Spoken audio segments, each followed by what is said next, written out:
Neurobiología de la conducta sexual, por García Amador Julio César y Flores López María Fernanda. Comenzamos. Desde el punto de vista biológico, existen dos eventos importantes en las especies. El primero corresponde a mantenerse con vida, mientras que el segundo es reproducirse. Este se logra a través de un repertorio conductual que incluye la búsqueda de pareja, cortejo, el acto sexual y formar o no vínculos afectivos. Por lo tanto, es importante entender las bases cerebrales de estas actitudes, ya que son relevantes para la salud mental, sexual y reproductiva. Recuerdo neuroanatómico.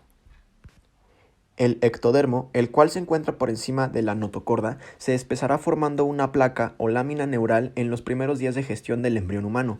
Posteriormente, y debido a una serie de cambios embrionarios, se llega a la formación del tubo neural cerrado, esbozo del futuro sistema nervioso central.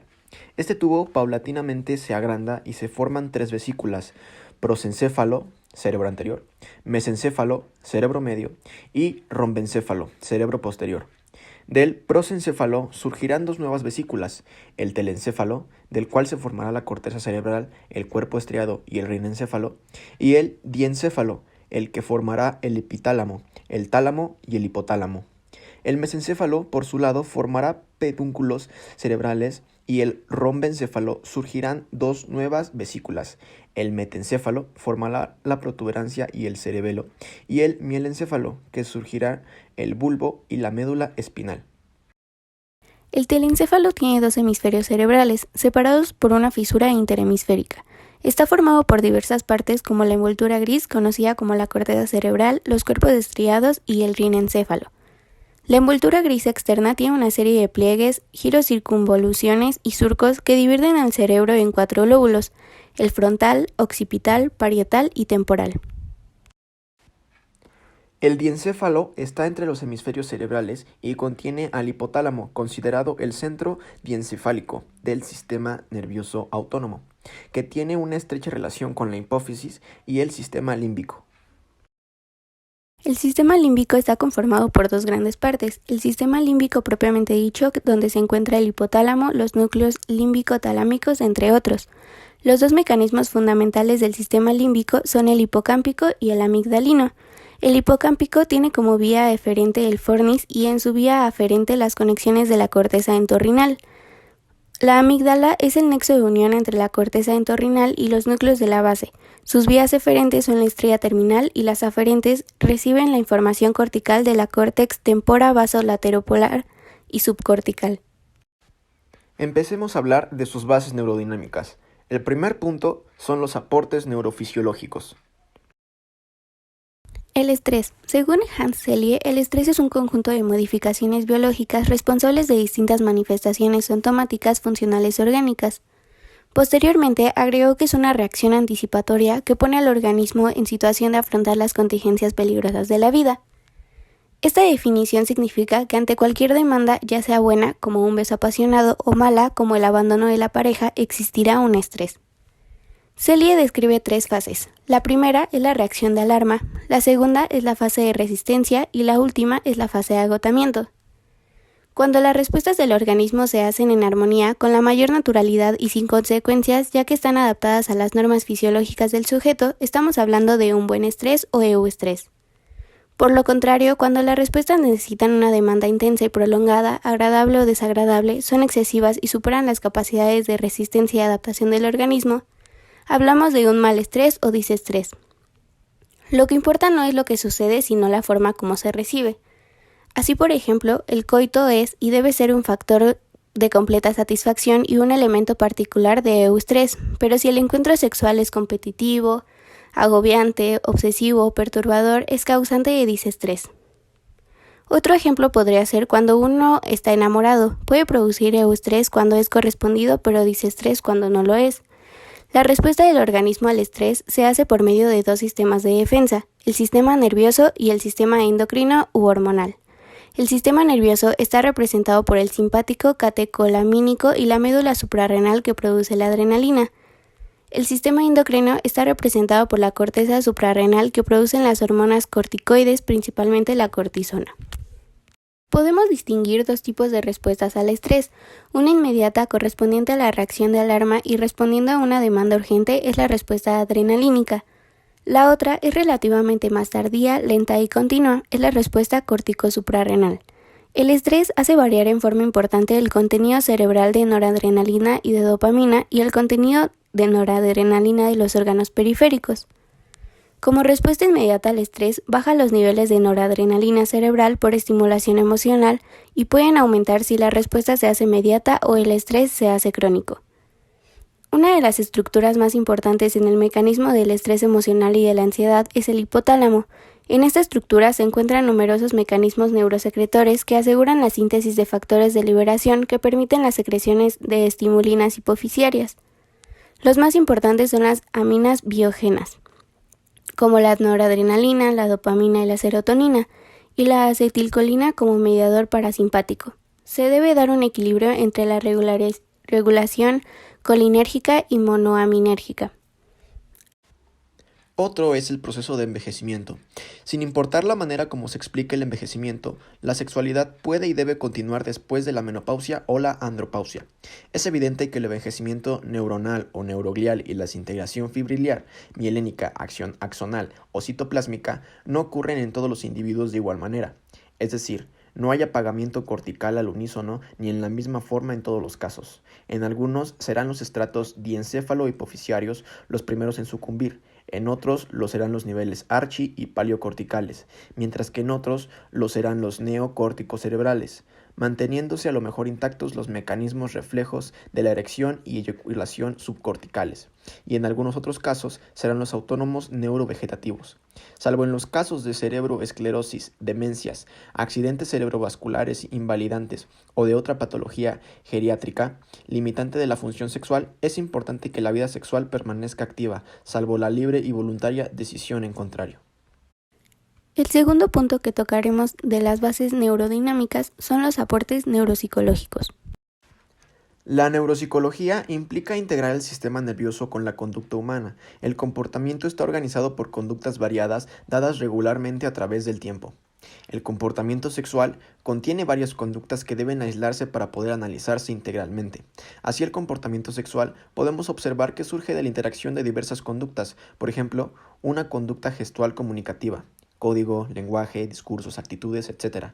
Una conducta práctica, actos coordinados, movimientos, etc. Una conducta sensorial, visual, olfativa, auditiva, sensativa, etc. Y una conducta pragmática valorada y controlada. Para todo ello se requiere de receptores periféricos que a través de los intrincados sistemas de vías y redes nerviosas, de sinapsis y neurotransmisores, de centros receptores y efectores, módulos, circuitos, etc., se coordinen para poder dar el resultado esperado. Se considera que la mente tiene dos configuraciones primordiales, los actos y los objetos. La unión entre estos se conoce como relaciones prácticas. Estas pueden ser primarias, donde suceden en la mente y sustentan la emisión de actos, y secundarias, donde integran el mundo y constituyen las utilizaciones de objetos por parte de los actos. El objeto y el acto existen en simbiosis. El objeto reconoce a su acto siguiendo reglas básicas elementales y el objeto vuelve círculo sensorial, permaneciendo como una configuración de la memoria, listo para ser usado en el futuro. Estos objetos pueden permanecer en diferentes esferas sensoriales, no solamente en una. Cuando se habla de los objetos, se hacen explícitos, mientras la motilidad es implícita. Facultades mentales son aquellas donde se unen lo intelectual con el instinto. Estas se dividen en facultades mentales prácticas, incluye el obrar prudentemente, y pragmáticas. La esfera pragmática convierte su actividad en valores preventivos, los cuales inhiben actos por medio de emociones inhibitorias como el miedo, la culpa o la tristeza. Por ejemplo, una mujer hermosa que integra una reunión emite el acto de ser cortejada, y podemos imaginar dos contextos: que la mujer se encuentre sola y sin compromisos amorosos conocidos, o que sea la esposa del dueño de casa, que además es comisario. Fácil es advertir cuál de las dos situaciones es más peligrosa. Las facultades pragmáticas son escalas de valor. Los valores preventivos inhiben actos por medio de emociones inhibitorias, cuya forma básica es el miedo y en forma auxiliar la culpa y la tristeza. Goldar describe 4 tipos de valores preventivos en el yo: Los físicos, que evitan utilizar objetos capaces de generar un daño en nuestro organismo como comer un alimento en mal estado. Los personales, que tratan de evitar acciones que se encuentran más allá de nuestras posibilidades, como intentar comprar sin tener dinero suficiente. Las culturales, generando por sostener criterios o expresar opiniones fuera de lo vigente en una determinada cultura, como usar adornos, vestidos, saludos, etc., que no se ajustan a los moldes básicos. Y por último, los éticos, que captan el peligro de castigos comunitarios, burla, desprecio, multa o cárcel. La esfera práctica tiene registros que fundamentan la destreza, mientras que la esfera pragmática posee registros que fundamentan la prudencia. Se pueden distinguir entre el mundo que tiene que ver neurobiológicamente con cerebro dorsal y el yo con el cerebro ventral. En el neocórtex dorsal se encuentran las áreas sensoriales primarias y secundarias pertenecientes a la visión, la audición y la somatoestesia. El miedo es uno de los sentimientos inhibitorios más comunes con el que se puede explicar la diferencia entre lo práctico y lo pragmático. El miedo emocional o ético inhibe las conductas que pueden generar castigos. También es auxiliar de los valores preventivos, mientras que el miedo instintivo es una acción de alejarse, escapar, cubrirse, ocultarse, reprimirse, etc. El primero sería el miedo de tener relaciones con la esposa de una amiga, mientras que el segundo sería el miedo de tener relaciones con alguien que tenga SIDA o alguna otra enfermedad de transmisión sexual. En este cuadro podemos observar cómo las esferas práctica y pragmática de la personalidad se entienden en tres sentidos. En la esfera práctica, el primero es el saber instintivo, por ejemplo, la pulsión sexual. El segundo es el saber hacer, por ejemplo, el coito. Y el tercero es el saber informativo, por ejemplo, realizarlo en la cama. Para la pragmática, el primero es vivenciar el peligro. Cosas, lugares, personas, por ejemplo, querer ir a la casa de la vecina sabiendo que el marido no está. El número 2 es calificar actos y objetos, valoración ligada a la capacidad de vivenciar, por ejemplo, posibilidad y riesgo de seducir a la vecina y aparezca el vecino. Y número 3, facultades inhibitorias, que son los instrumentos decisivos del yo, por ejemplo, frenar la decisión de ir a la casa de la vecina. La diferencia entre deseo y voluntad es la diferencia entre corteza prefrontal y área límbica. El tener deseo no implica tener voluntad para realizarlo. La voluntad para cumplir lo deseado es la forma suprema de la pulsión sexual y los valores preventivos ofrecen el saber pragmático que señala los peligros de la misma. Existen muchas investigaciones que estudian esta relación, entre las cuales está la de Luria, quien postula 3 niveles del sistema funcional del encéfalo humano. El primero sería el tronco cerebral con la sustancia reticulada, con las funciones de atención, concentración, vigilancia alerta y tono de la conciencia. La segunda serían los hemisferios cerebrales retrorolándicos, con la simbolización, el archivo análisis, la interpretación y la decodificación. Y la última serían los lóbulos frontales y prefrontales con las funciones de control, deliberación, proyección futura y deducción. Así, por ejemplo, a nivel cerebral existe una asimetría funcional que tiene su correlato a nivel sexual. Los hemisferios cerebrales derecho e izquierdo procesan información, elaboran respuestas y crean acciones en forma diferente uno de otro. El hemisferio cerebral izquierdo sería dominante para tareas analíticas, racionales, secuenciales y que requieren tiempo y respuesta categórica y verbalizada. El hemisferio cerebral derecho sería dominante para la realización de tareas globales u holísticas que requieren síntesis e intuición, es decir, que procesan la información en paralelo en espacio simultáneo con ingredientes lógicos no verbales. Los lóbulos prefrontales del cerebro humano se integran en las conductas sexuales y se selecciona el comportamiento sexual que mejor se adapta a las circunstancias, al momento, a las creencias, a la moral y a la ética. Así, los lóbulos parietales dan el esquema corporal, la imagen de sí mismo, la gnosia corporal y la somatognosia. Otras estructuras neuropsicológicas relacionadas con las conductas sexuales son las que tienen que ver con la agresividad y la violencia. Los neurobiólogos sostienen que la agresividad es una conducta innata, deseable, provechosa y constructiva. La violencia, en cambio, es el resultado de influencias sociales, educativas y culturales. Es la desviación y desnaturalización de la agresividad. Las conductas sexuales violentas frecuentemente son consecuencia de patrones educativos, culturales y sociales que promueven la agresión. Por ejemplo, se tiene la subyugación, la represión, el tabú y el prejuicio. Como contrapartida, existen disfunciones sexuales que son producto de una inhibición de la agresividad necesaria para la explicitación de la conducta sexual, cuyos mecanismos neurofisiológicos parecen centrarse en el lóbulo límbico. El tercer punto de las bases neurodinámicas son los aportes neuroendocrinológicos.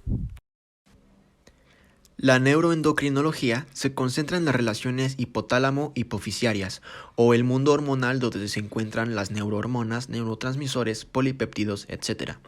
La glándula pineal tiene influencias en las conductas y el comportamiento sexual. A nivel hormonal, ejerce su influencia a través del hipotálamo, ya que inhibe la secreción gonadotrófica de la hipófisis e intervendría activamente como complejo epitalámico en el control de los ritmos biológicos como el sueño, la menstruación, la menopausia, etc. La sexualidad del cerebro se mide por dos criterios. El cerebro femenino regula la secreción de gonadotropinas en forma cíclica, que es la ovulación, y el cerebro masculino mantiene una secreción no cíclica o continua, espermatogénesis. El cuarto punto de las bases neurodinámicas son los aportes neuroquímicos. Entre las sustancias calificadas de neurotransmisores están la dopamina, la noradrenalina, la serotonina, el GABA, la acetilcolina y muchos más.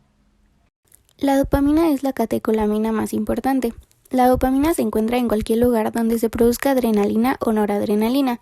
Su papel es muy importante y se relaciona con la sexualidad, donde tiene que ver con las emociones y la memoria erótica en el sistema límbico, la coordinación motora durante el coito, en los ganglios de la base, las hormonas hipofisiarias en el hipotálamo, ya que disminuyen la prolactina y provocan inhibición del sistema nervioso autónomo, los ganglios vegetativos.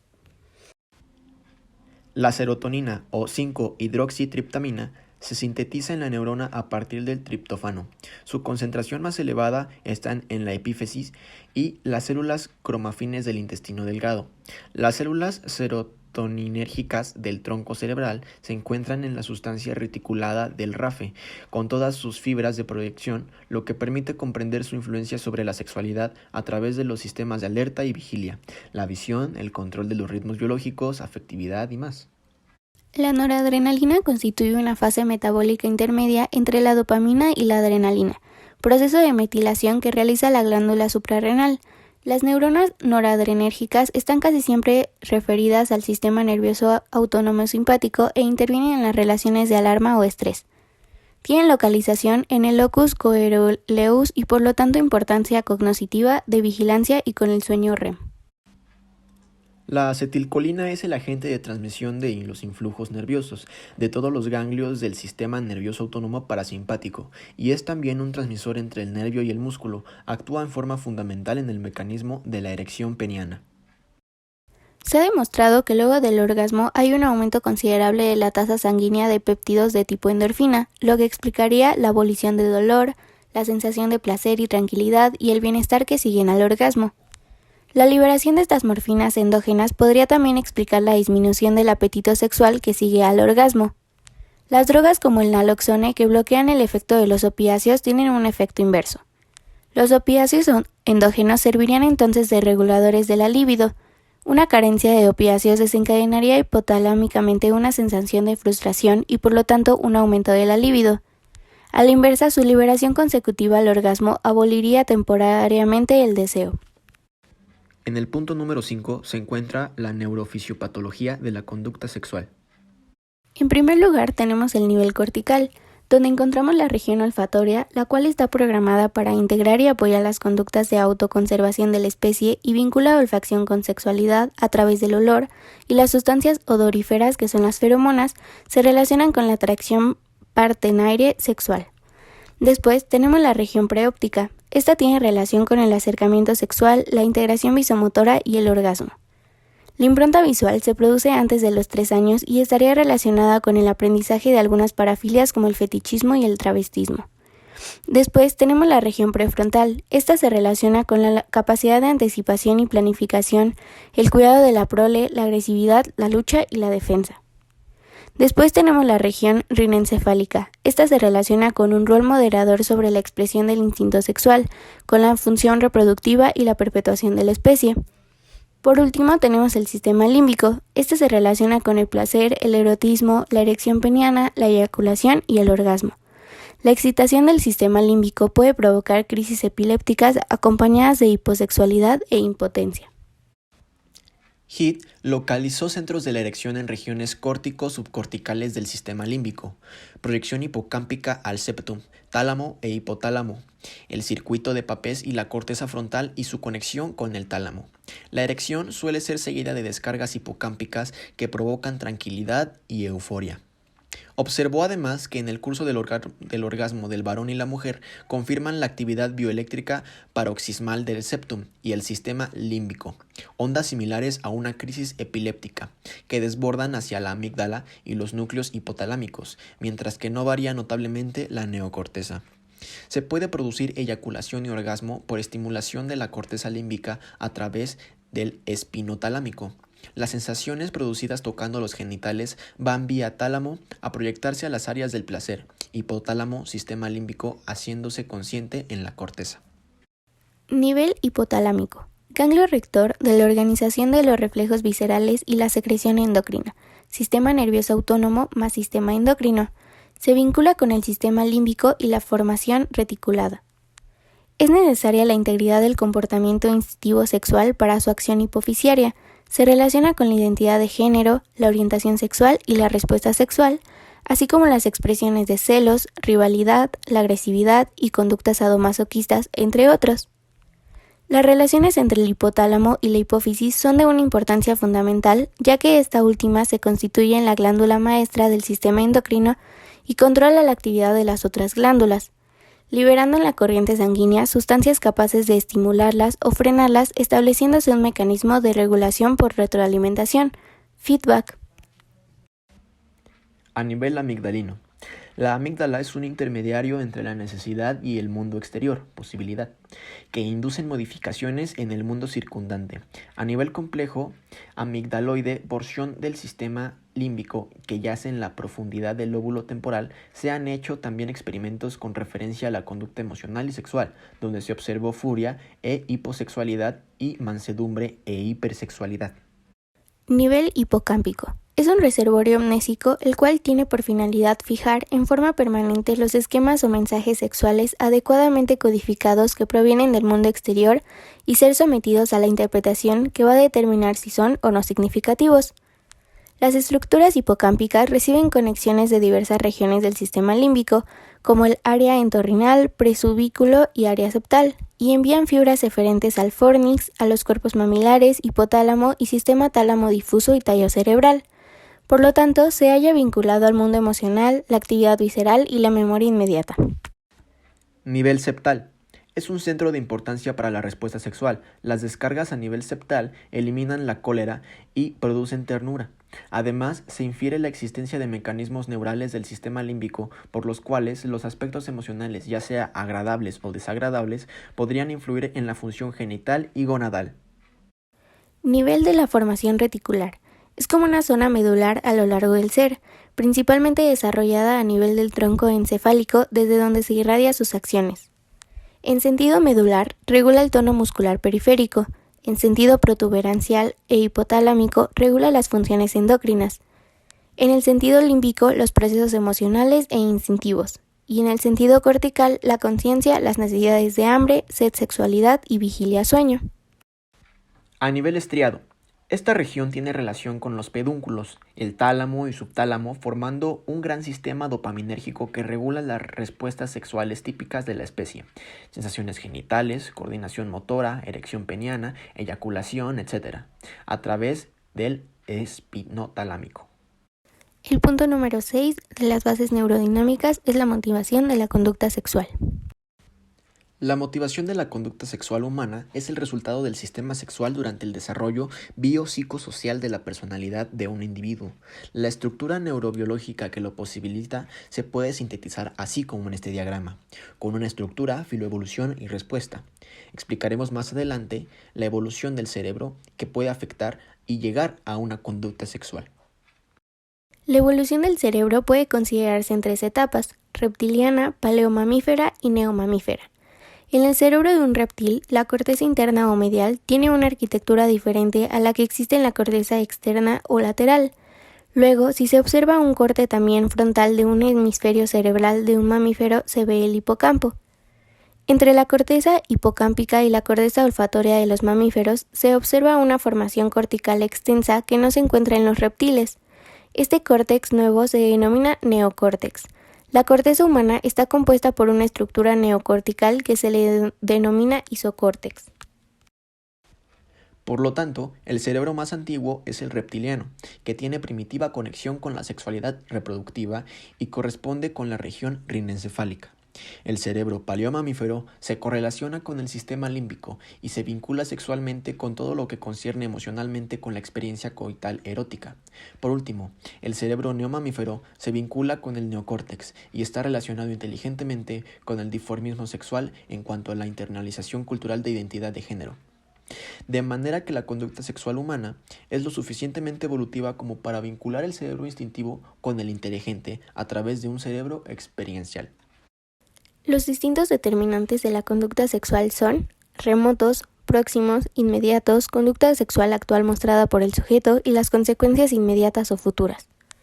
Un conjunto de factores biológicos, psicológicos, que es la historia previa del aprendizaje, y socioculturales dan pie a estímulos o situaciones eróticas, dando origen a distintas acciones como la activación fisiológica sexual, emociones o afectos y o cogniciones, ideas o pensamientos. Todo este conjunto dando como resultado una conducta sexual que tendrá consecuencias relacionadas a los distintos factores ya mencionados.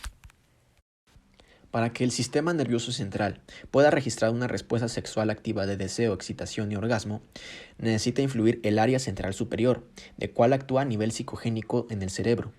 Está también el área medular, el cual funciona a un nivel de reflejo en los genitales, en donde puede facilitar o inhibir su interacción y respuesta junto con el mismo cerebro, a una manera de control.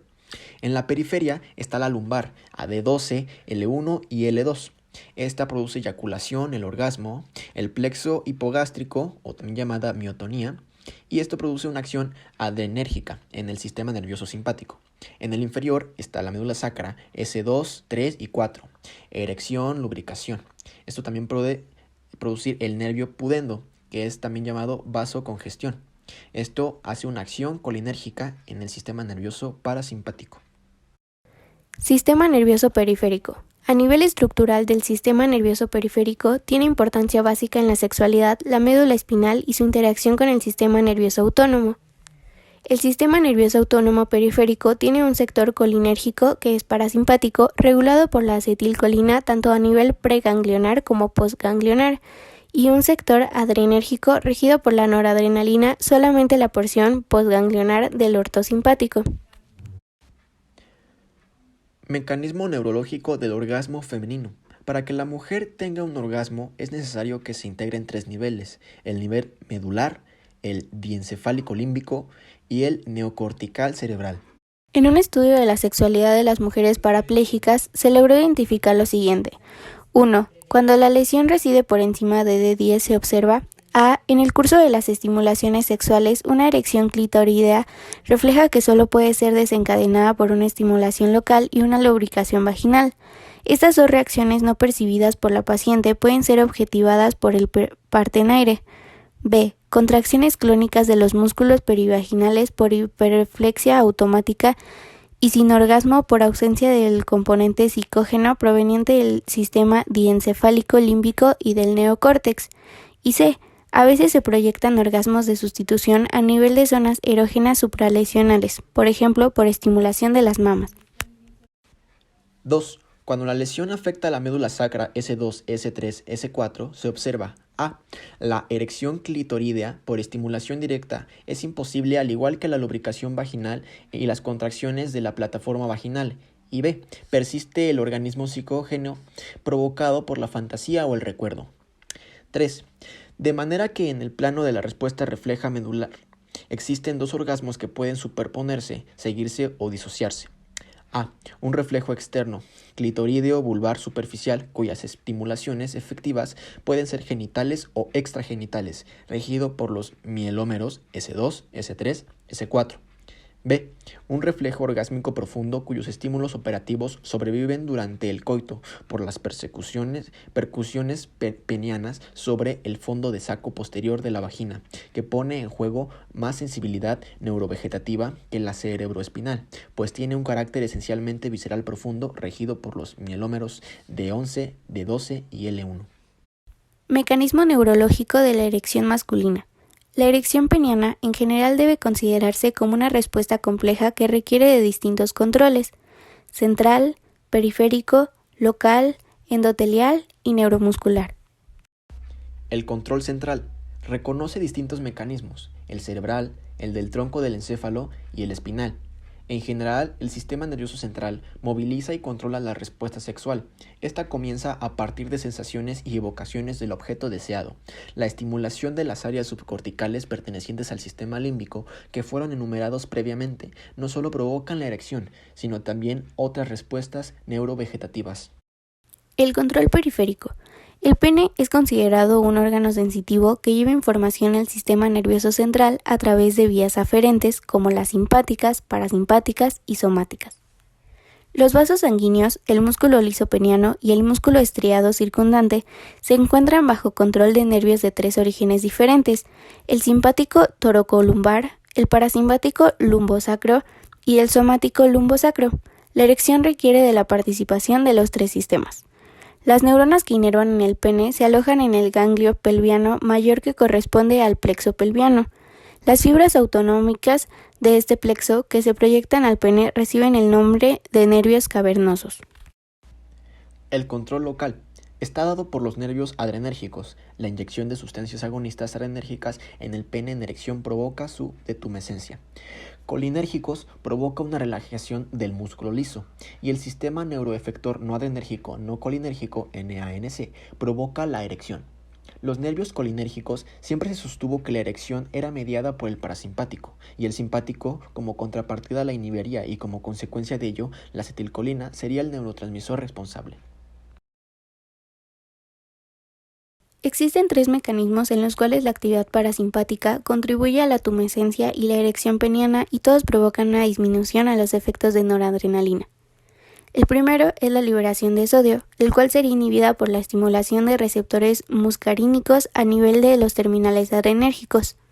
El segundo serían los efectos del sodio, que serían contrarrestados por la liberación de un factor relajante endotelial regulado por la actividad muscarínica. Y el tercero serían los efectos del sodio, que serían revertidos por factores relajantes como el óxido nítrico y péptidos vasodilatadores liberados por terminales nerviosas parasimpáticas. Para el control endotelial, la erección requiere de un endotelio sano. A nivel del endotelio cavernoso existe un factor relajante endotelial que tiene las mismas propiedades que el óxido nítrico. La endotelina es un péptido vasoconstrictor poderoso sintetizada por el endotelio cavernoso, que sería responsable de la flacidez peniana durante los prolongados periodos de reposo eréctil. Otro factor que se supone que participa en el control local de la erección es el neuropéptido, y que participaría junto con el sodio en la respuesta vasoconstructora de los vasos penianos. Por último, es el control neuromuscular. Este corresponde a los factores de comunicación intracelular. La contracción y relajación sincrónica de las células musculares lisas trabeculares es un requisito esencial para la detumescencia y la erección. Para que ello se cumplan a nivel del tejido muscular cavernoso, se requieren conexiones que cada célula establece con la vecina mediante una arquitectura especial de la membrana plasmática, que se denomina uniones de hendidura o uniones gap.